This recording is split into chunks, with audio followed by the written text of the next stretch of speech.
Puji Tuhan. Bapa Tuhan kita penuh dengan kasih dan belas kasihan. Oleh itu, kita perlu merasai kasih Tuhan, supaya kita benar-benar dapat menikmati kehidupan kita, dan walaupun kita berada dalam kesusahan atau di tengah-tengah situasi yang sukar, kita masih boleh senyum.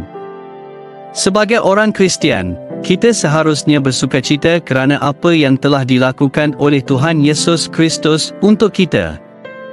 Kita tidak sepatutnya membiarkan iblis mencuri kegembiraan yang telah diberikan oleh Tuhan kepada kita. Hari ini, maksud saya, esok apabila dunia menyambut Hari Bapa, kita mesti ingat bahawa kita mempunyai Bapa yang agung di syurga. Secara peribadi, saya bukan seorang yang memberi tumpuan kepada menyambut Hari Bapa, Hari Ibu, Hari Guru atau apa-apa hari sekalipun. Saya hanya memberi tumpuan kepada Hari Tuhan. Itulah saya. Namun, jika anda ingin menyambut hari-hari tersebut, segala kemuliaan bagi Tuhan, saya tiada bantahan. Mari kita buka kepada Lukas 11. Lukas bab 11, ayat 1 hingga 4. Ini adalah doa yang diajarkan oleh Yesus Kristus kepada murid-muridnya. Pada suatu hari, Yesus sedang berdoa di suatu tempat.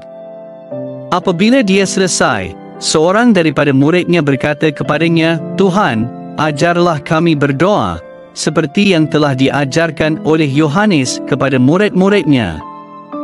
Dia berkata kepada mereka, "Apabila kamu berdoa, katakanlah, Bapa, dikuduskanlah namamu.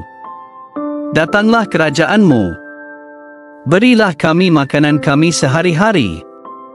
Ampunilah dosa kami, kerana kami juga mengampuni setiap orang yang berdosa kepada kami. Dan janganlah membawa kami ke dalam pencobaan." Amin. Kita akan melihat pada ayat pertama, Bapa kami yang di syurga. Tuhan Yesus Kristus sedang mengajar mereka bagaimana untuk berdoa. Murid-murid Yesus telah melihat dia berdoa berkali-kali. Murid-murid itu sangat peka. Mereka melihat guru mereka, Tuhan Yesus Kristus, sering berdoa. Kadang-kadang dia berdoa sepanjang malam, dan kadang-kadang dia hanya berdoa dengan satu ayat yang ringkas. Tetapi para pengikut Yesus menghubungkan antara kehidupan doanya yang tekun dengan kuasa yang dia tunjukkan dalam setiap aspek kehidupannya. Oleh kerana Tuhan Yesus Kristus berdoa kepada Bapa, dan murid-murid menyaksikan kuasa yang lahir dari hidupnya, mereka menyedari bahawa doa adalah sumber kuasa itu. Sebagai contoh, ketika Yesus memilih 12 muridnya, dia berdoa sepanjang malam. Dan apabila Yesus hendak menyembuhkan seseorang, dia selalunya hanya berdoa dengan satu ayat. Murid-murid ini melihat semua hal ini dalam kehidupan Yesus Kristus dan menyedari bahawa doa adalah pautan utama. Akhirnya, salah seorang murid meminta Yesus untuk mengajar mereka bagaimana berdoa. Murid-murid itu menyedari bahawa terdapat kuasa besar dalam doa. Apabila kamu berdoa dengan iman, walaupun sebesar biji sawi, kamu boleh memerintahkan gunung untuk berpindah. Iman yang sebegitu boleh menggerakkan gunung. Murid-murid menyedari bahawa ketika Yesus Kristus melakukan semua mukjizat itu, dan menghilang pada awal pagi, apa yang dia lakukan? Diam-diam pergi ke tempat yang sunyi, dia sedang berkomunikasi dengan Bapa. Dia sedang berdoa. Yesus memberikan mereka doa yang sangat ringkas, seperti doa seorang anak kecil, yang kini dikenali sebagai doa Bapa kami. Kehidupan Yesus menunjukkan kepentingan doa. Ketika murid memintanya untuk mengajar mereka berdoa, Yesus memberikan satu doa yang mudah dan seperti seorang anak kecil. Doa ini, doa Bapa kami, dicatatkan dalam Lukas bab 11 dan juga dalam Matius bab 6. Versi dalam Matius sedikit lebih panjang kerana Matius menulis kepada orang Yahudi, manakala Lukas, seorang doktor dan kawan rapat, menulis catatan pribadi kepada rakannya Theophilus. Lukas mencatatkan doa dan peristiwa yang berlaku pada zaman Yesus secara ringkas dan pribadi. Selepas doa dalam ayat 4, Lukas menyambung dalam ayat 5 dengan tindakan yang perlu kita ikuti selepas berdoa. Dalam pola doa ini, Yesus memberikan panduan kepada pengikutnya berdasarkan sifat dan ciri-ciri Tuhan. Dia memberikan satu struktur, satu pola berdasarkan sifat dan amalan Tuhan. Doa Bapa kami boleh dibahagikan kepada dua bahagian utama, milikmu dan milik kami. Sebagai contoh, datanglah kerajaanmu. Ini bahagian milikmu. Kemudian, berilah kami makanan kami sehari-hari. Ini bahagian milik kami. Bahagian pertama doa ini tertumpu kepada Tuhan, meletakkannya di tempat yang sepatutnya dalam keutamaan hidup kita. Ketika Tuhan Yesus mengajar kita menyebut, Bapa kami yang di syurga, dikuduskanlah namamu, kita sedang meletakkan Tuhan di tempat yang sepatutnya. Apabila kamu dan saya meletakkan Tuhan di tempat yang sepatutnya, tidak kira apa yang berlaku, Tuhan akan mengambil alih situasi itu. Tuhan adalah yang pertama dan utama. Kita mesti menetapkan keutamaan hidup kita dengan betul. Kita tidak boleh meletakkan diri kita di atas Tuhan. Kita tidak boleh meletakkan perasaan kita, kebimbangan kita, atau keinginan kita di atas Tuhan. Apabila kita meletakkan Tuhan di tempat pertama, kita akan mula memahami apa yang benar-benar Tuhan kehendaki untuk kita. Hanya dengan menumpukan perhatian kepada Bapa kita yang sabar dan penuh kasih, barulah kita dapat memperoleh sikap yang meletakkan keperluan kita dalam perspektif yang betul. Bapa kita sangat sabar dan penuh kasih. Tidak kira apa sahaja perbuatan kita, Bapa kita tetap mengasihi kita. Amin. Kita mesti menerima kebenaran itu. Tuhan mengasihi kita walau apapun, kerana Dia adalah Bapa yang sabar dan penuh kasih. Ketika Yesus Kristus memperkenalkan doa ini kepada murid-murid dan memulakan dengan Bapa kami, diikuti dengan dikuduskanlah namamu, Dia sedang menekankan bahawa apabila kita memanggil Bapa, kita mesti faham siapa Dia, penuh kasih, kesabaran, dan kebaikan. Itulah Bapa kita. Pertama sekali, kita mesti faham kebenaran itu dengan sangat jelas. Bahagian kedua, doa ini tertumpu kepada keperluan kita, keperluan tubuh, jiwa, dan roh kita, dan juga keperluan orang lain. Apabila kita bercakap tentang keperluan kita, kita merujuk kepada keperluan fizikal harian kita, kedamaian dalaman kita, dan makanan rohani kita. Doa ini juga mengajar kita untuk mengambil berat tentang orang lain. Dalam ayat 5 daripada Lukas 11, Yesus berkata, "Katakanlah, seorang daripada kamu mempunyai seorang sahabat, dan dia pergi kepadanya pada waktu tengah malam dan berkata," Yesus menceritakan kisah tentang seorang lelaki yang menerima tetamu pada waktu tengah malam dan tiada apa-apa untuk dihidangkan kepada mereka. Dia pergi ke rumah sahabatnya dan mengetuk pintu, meminta makanan. Pada mulanya, sahabatnya enggan, dengan alasan bahawa dia dan anak-anaknya sudah tidur. Tetapi kerana ketekunan lelaki itu, kerana keberaniannya, sahabat itu akhirnya bangun dan memberikan apa yang diperlukan. Kisah ini menunjukkan bahawa doa kita tidak sepatutnya hanya mengenai diri kita sendiri, tetapi juga keperluan orang lain. Apabila kita berdoa dengan kasih Tuhan dalam hati kita, kita secara semula jadi akan mengambil berat tentang orang lain. Inilah yang diajarkan oleh Yesus dalam doa Bapa kami. Dalam hanya 3 permintaan, Yesus merangkumi semua aspek keperluan dan tingkah laku manusia, dan mengingatkan kita bahawa kita sentiasa memerlukannya. Firman Tuhan sangat jelas menyatakan, tanpa Dia, terpisah daripadanya, kita tidak dapat berbuat apa-apa.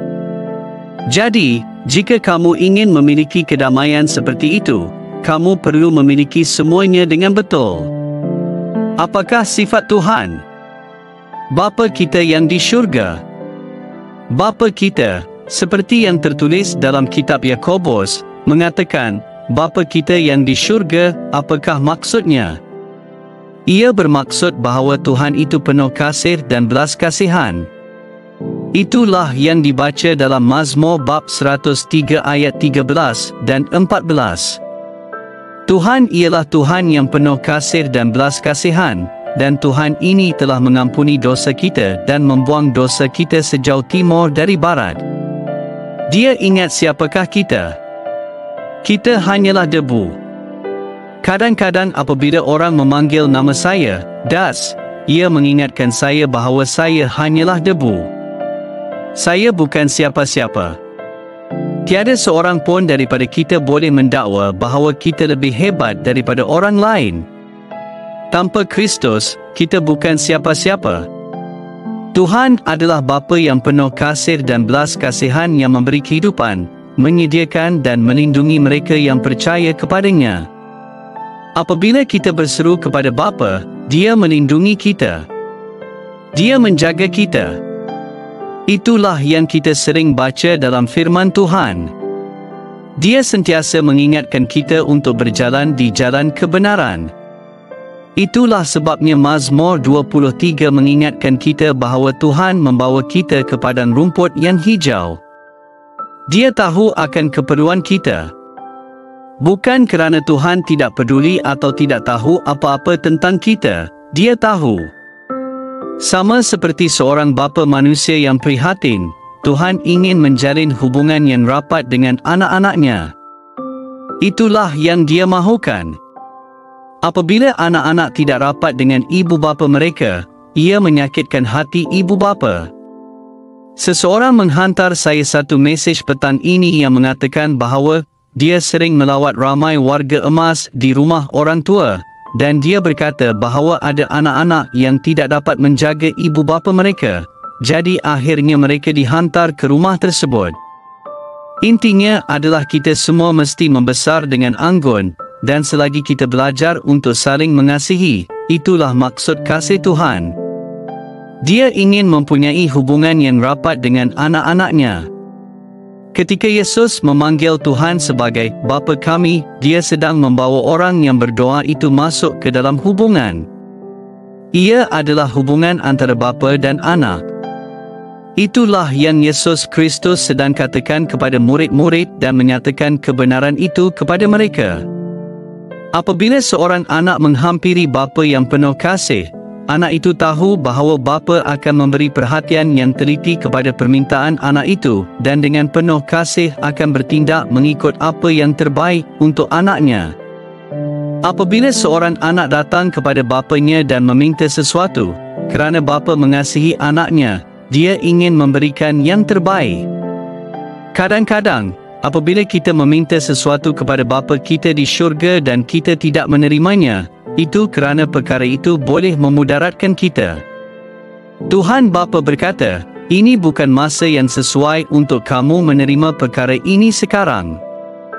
Tuhan tahu setiap keperluan kita, setiap seorang daripada kita.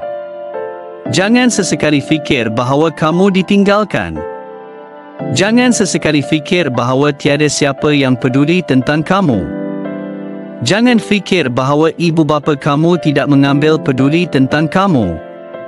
Kadang-kadang anak-anak merasa bahawa ibu bapa mereka lebih sayang kepada anak yang lain, tetapi kamu mesti faham bahawa anak-anak yang Tuhan berikan kepada ibu bapa adalah individu yang unik. Ketika saya membesar di estate, ibu bapa saya mempunyai 8 orang anak. Boleh kamu bayangkan betapa berbezanya kami semua? Ibu bapa tidak boleh mempunyai satu peraturan untuk semua anak. Mereka mesti memahami dan menjaga setiap anak mengikut keperluan masing-masing. Jika ibu bapa di dunia boleh melakukan itu, bagaimana pula dengan Tuhan pencipta kita? Dia tahu yang terbaik. Dia tahu semua permintaan kita dan cenderung secara penuh kasih kepada kepentingan setiap anak. Tuhan tahu, seperti seorang bapa tahu. Seorang anak tahu bahawa bapa akan menjawab. Ini benar bagi bapa duniawi. Apabila kamu pergi kepada bapa duniawi kamu, kadang-kadang hanya dengan ekspresi wajah atau senyuman kamu, bapa kamu akan faham dan memberikan apa yang kamu minta. Anak-anak tahu bagaimana untuk memujuk ibu bapa mereka dengan senyuman. Inilah cara Yesus mengajar kita untuk mendekati Tuhan. Kamu tahu bagaimana untuk mendekati bapa kamu di dunia. Sekarang Tuhan sedang mengajar murid-murid bagaimana untuk mendekati Bapa di syurga, sebagai anak yang percaya kepada Bapa yang sabar dan lemah lembut. Bapa kita di syurga jauh lebih sabar daripada sesiapa pun. Tiada seorang pun daripada kita yang layak menerima Tuhan. Ketika saya membesar di estate, saya bukan seorang yang baik. Ibu saya sentiasa berdoa. Daripada 8 orang anak, dia paling banyak berdoa untuk saya, agar saya tidak menjadi seperti yang saya mahu jadi ketika itu. Doa itu dan kasih Tuhan telah mengubah saya dan membawa saya ke dalam hadirat Tuhan, supaya saya dapat berkongsi kasih Bapa dengan kamu yang saya kasihi. Dalam firman Tuhan, Yohanes bab 1 ayat 12 mengatakan, "Namun, kepada semua yang menerimanya, kepada mereka yang percaya dalam namanya, Dia memberikan hak untuk menjadi anak-anak Tuhan." Dan ayat 13 berkata, "Anak-anak yang bukan dilahirkan menurut keturunan semula jadi, bukan daripada keputusan manusia atau kehendak suami, tetapi lahir daripada Tuhan." Kami perlu dilahirkan daripada Tuhan supaya Tuhan dapat menjawab kita. Kedua, Dia mengasihi kita dan mencurahkan kasih-Nya secara tanpa syarat dan melimpah ke atas kita. 1 Yohanes bab 3 ayat 1 berkata, "Lihatlah betapa besar kasih yang dikurniakan oleh Bapa kepada kita, sehingga kita disebut anak-anak Tuhan. Dan itulah kita. Sebab dunia tidak mengenali kita kerana dunia tidak mengenali Dia. Jadi Dia telah mencurahkan kasih-Nya secara tanpa had dan melimpah atas kita. Tiada batasan kasih-Nya." Jika kamu pergi kepada Ibrani bab 4 ayat 16, ia berkata, "Oleh itu, marilah kita menghampiri takhta kasih kurnia dengan penuh keyakinan, supaya kita menerima rahmat dan memperoleh kasih kurnia untuk menolong kita pada waktunya." Oleh kerana Bapa begitu mengasihi kita dan kerana apa yang telah dilakukan oleh Tuhan Yesus Kristus untuk kita, kita sekarang dapat menghampiri takhta kasih kurnia dengan penuh keyakinan. Apabila kita berseru, "Aba Bapa," kita yakin bahawa Bapa kita sedang mendengar doa kita. Dia rindu untuk mendengar anak-anaknya bercakap kepadanya. Itulah keinginan Bapa. Dia sedang menunggu. Adakah kamu tahu bahawa dalam kisah anak yang hilang, apabila anak itu menghampiri bapanya dan berkata, "Berikan kepadaku bahagian yang menjadi hakku," maka harta itu perlu dibahagikan. Dalam tradisi Yahudi, harta bapa hanya dibahagikan selepas kematian bapa, bukan ketika dia masih hidup. Tetapi anak bongsu itu meminta bahagiannya dan bapa itu tidak berdebat. Kita tidak baca sebarang pertengkaran pun. Dia memberikannya. Anak itu mengambilnya, membazirkannya. Kamu tahu cerita itu. Dan bapa itu tidak pergi mencarinya, dia tetap tinggal di rumah, menunggu. Kemudian pada suatu hari, selepas anak itu kehilangan segalanya, dia sedar. Bapa itu melihatnya dari jauh dan berlari mendapatkannya, memeluknya, menciumnya, meletakkan cincin di jarinya dan kasut di kakinya. Itu membuatkan abang yang lebih tua cemburu. Biarlah kita tinggalkan abang itu sebentar. Intinya adalah, bapa itu sedang menunggu anak bongsunya pulang. Apabila anak itu kembali, bapa itu mengadakan sambutan. Itulah bapa kita di syurga. Apabila anak itu sedang memberi makan kepada babi dan ingin makan makanan mereka, dan dia berfikir, "Di rumah Bapaku ada ramai hamba. Aku akan kembali dan meminta untuk menjadi salah seorang daripada hamba."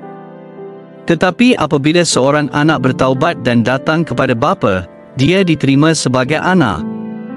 Haleluya. Amin. Dia diterima sebagai anak. Inilah bapa yang diperkenalkan oleh Yesus Kristus kepada para murid.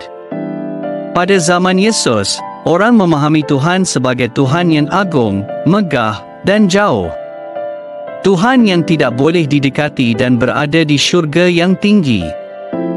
Walaupun Perjanjian Lama menggunakan metafora kebapaan apabila merujuk kepada Tuhan, tiada siapa yang berani menyapa Tuhan sebagai Bapa dalam doa. Dalam Perjanjian Lama, mereka memanggil Tuhan sebagai Tuhan yang Maha Kuasa, bukan Bapa. Namun, Yesus menggunakan nama Aba dalam bahasa Aram, seperti memanggil ayah. Apabila kita menyebut Aba, Bapa, kita menemukan pengertian tentang pengangkatan sebagai anak dalam Roma bab 8, yang membawa kita sangat dekat kepada Bapa. Murid-murid pasti sangat terkejut kerana selama ini mereka diajar dari Perjanjian Lama bahawa Tuhan tidak boleh disapa sebagai Bapa, tetapi Yesus sekarang mengatakan kepada mereka untuk menyebut Aba, Bapa, Bapa kami di syurga. Ini tentu mengejutkan para murid. Yesus menggunakan istilah kekeluargaan, sesuatu yang sangat mesra dan biasa, sehingga para pemimpin agama pun tidak dapat menerimanya. Ia terlalu mengejutkan bagi mereka kerana mereka tidak dapat memahami pendekatan hubungan yang begitu rapat dengan Tuhan. Mereka tidak faham tentang hubungan tersebut, tetapi sekarang Yesus Kristus sedang memperkenalkan Tuhan sebagai Bapa kita dan kita sebagai anak-anak-Nya. Kerana hal ini, pemimpin-pemimpin agama pada zamannya akhirnya menuduh Yesus memfitnah, dan dia disalibkan kerana mengaku sebagai anak Tuhan. Yesus mengajar para pengikutnya supaya menyapa Tuhan sebagai Bapa mereka, Bapa yang penuh kasih yang menjaga semua keperluan mereka. Dia adalah Bapa yang menyediakan bagi mereka yang mencarinya. Dalam Matius bab 7 ayat 7, Yesus berkata, "Mintalah, dan kamu akan diberi, carilah, dan kamu akan mendapat, ketuklah, dan pintu akan dibukakan kepadamu." Kerana setiap orang yang meminta, menerima, yang mencari, mendapat, dan kepada yang mengetuk, pintu akan dibuka. Kemudian dia berkata, "Siapakah antara kamu, jika anaknya meminta roti, akan memberinya batu? Atau jika dia meminta ikan, akan memberinya ular? Jika kamu, yang jahat, tahu memberikan pemberian yang baik kepada anak-anak kamu, apatah lagi Bapamu di syurga akan memberikan yang baik kepada mereka yang meminta kepadanya. Bapa duniawi pun tahu bagaimana memberikan pemberian yang baik. Apabila seorang anak meminta roti, bapa itu tidak akan memberikan batu. Fikirkan tentang bapa kamu di dunia sebagai contoh yang terbaik yang kamu tahu, dari hari kamu dikandung hingga ke hari kamu kembali ke tanah.